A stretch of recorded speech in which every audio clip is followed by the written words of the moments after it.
Les traumas sont des blessures liées au passé, généralement qui prennent naissance dans l'enfance. C'est quelque chose qui nous a touchés, qui ensuite laisse une trace, laisse un fragment au niveau de la psyché. Et justement, ce fragment qu'il y a dans la psyché, c'est ce qui limite. La guérison des traumas permet justement de retrouver son entièreté et ensuite d'avancer de manière bien plus épanouie. Sauf que c'est subtil. Lorsqu'on vit un trauma, on apprend à ne pas, l'extérioriser. Donc finalement, on grandit, on va comme ça dans la vie. Et à un moment donné, on sent qu'on est bloqué. Ça peut se faire ressentir au niveau du travail, dans les relations amicales, amoureuses, les relations avec les autres, de manière générale. En tous les cas, on ressent qu'il y a quelque chose qui ne va pas. Ça peut être un mal-être profond, ça peut être aussi ce sentiment de vide, toute sensation désagréable. On sait qu'il y a quelque chose, mais on n'est pas capable peut-être de mettre un mot dessus. Quel est le premier signe qui montre qu'effectivement on a été traumatisé ? Il y a le fait de se sentir limité, se sentir contraint de cette sensation de ne pas avoir le pouvoir sur sa vie, cette sensation de ne pas avoir le choix sur sa vie. Difficile de ressentir, de penser, d'avoir confiance aux autres, d'être asservi. Et quelque chose d'important aussi, le fait de ressentir la souffrance sans tomber dans un désespoir profond, mais plutôt savoir accueillir cette souffrance avec compassion. Donc finalement, être l'observateur de cette souffrance. Le deuxième signe, c'est le fait de ne pas savoir ressentir pleinement ses émotions, mais justement de pallier à autre chose pour ne rien ressentir. Sport excessif, travail excessif, ça peut être, je vais me mettre à faire le ménage. Tous les moyens sont bons pour ne pas faire face à ses émotions.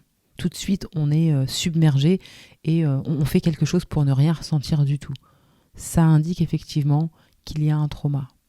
Le fait de vouloir se faire passer pour quelqu'un qu'on n'est pas, pour se faire apprécier, pour avoir l'approbation des autres, pour avoir une certaine attention, pour paraître finalement.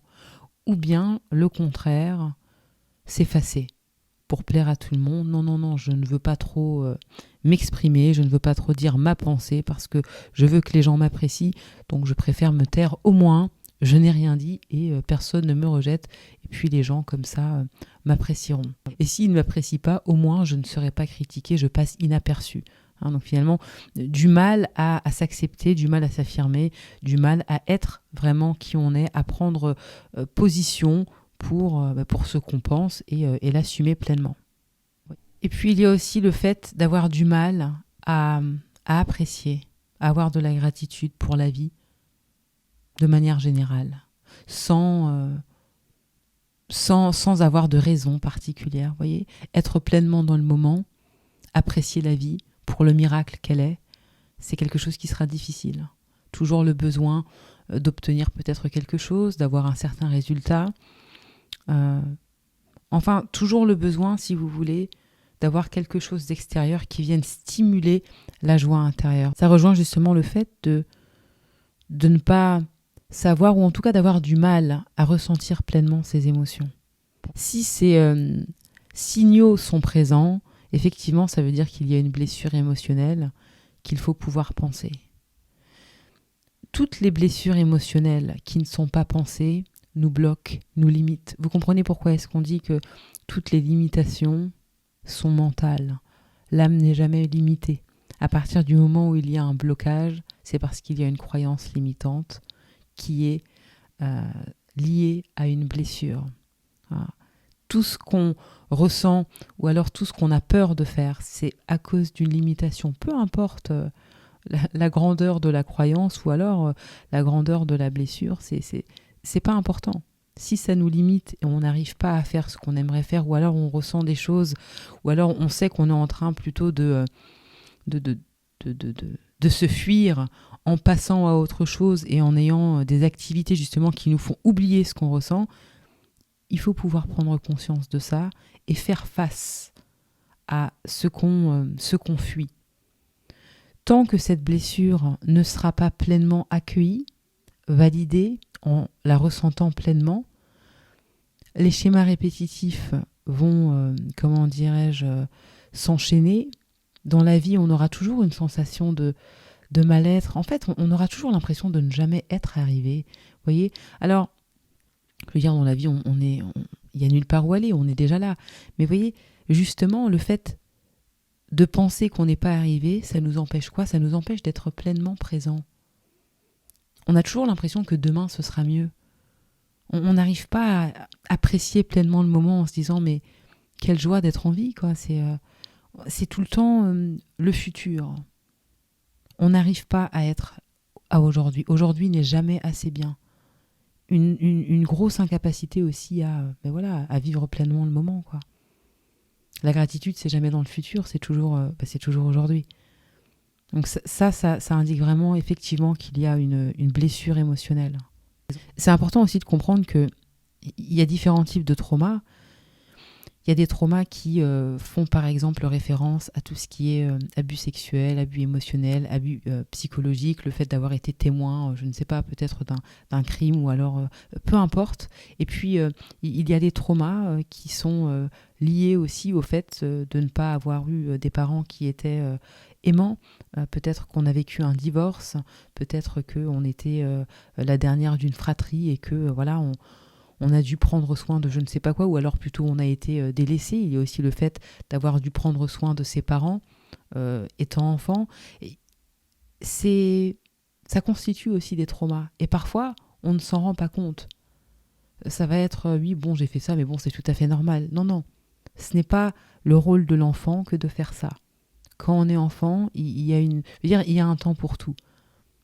Le cerveau d'un enfant n'est pas constitué comme celui d'un adulte. Donc quand enfant, on vit certaines choses, ça va forcément créer un fragment plus tard parce que il y a des moments qui n'ont pas été vécus. Et surtout, le côté émotionnel, lorsqu'il est loupé, ça laisse des traces qui sont très très dures ensuite à accepter lorsqu'on grandit. Vous avez vu comment c'est toujours les émotions qui nous challenge. C'est très dur de ressentir certaines choses parfois. Ou alors, vous avez vu qu'on repense à certains événements qui nous ont fait du mal, dans quel état ça nous met. Pourtant, on était si petits. Mais 20 ans plus tard, lorsqu'on s'en rappelle, ça nous brise. Voyez ? C'est pour ça que c'est très important de ne pas laisser passer ça, mais plutôt vraiment d'accueillir, de guérir, de prendre le temps qu'il faut, parce que c'est ça qui va permettre ensuite d'avancer correctement. Une fois que c'est fait, voilà, j'ai compris, je travaille dessus. Mais si on délaisse, d'autres choses vont, s'y ajouter. Et en plus, ce sera toujours à cause de cette blessure qui n'a pas été pensée. Vous voyez ce que je veux dire ? Donc, si on n'en prend pas conscience, mais je comprends pas pourquoi je vis ça, oui, mais ensuite on se dit, ça va aller mieux. Mais non. Tant que, justement, cette blessure, tant que le noyau ne sera pas guéri, on va toujours attirer à soi des situations qui sont difficiles. Aussi, il n'y a pas de comparaison à avoir au niveau des traumas. Parce que la souffrance que ressent un individu, on ne peut pas on ne peut pas la jauger.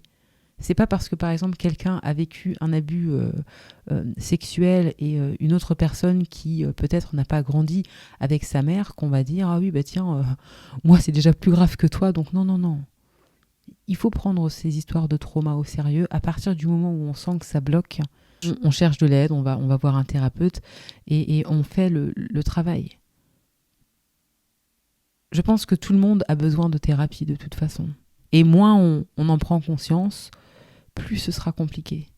On rappelle aussi que il ne s'agit pas de blâmer ses parents ou alors de dire oui, mais d'essayer de trouver un coupable. C'est une prise de conscience par rapport à soi-même pour justement se sentir mieux, laisser l'énergie circuler, se retrouver, être entier et avoir une vie qui soit qualitative.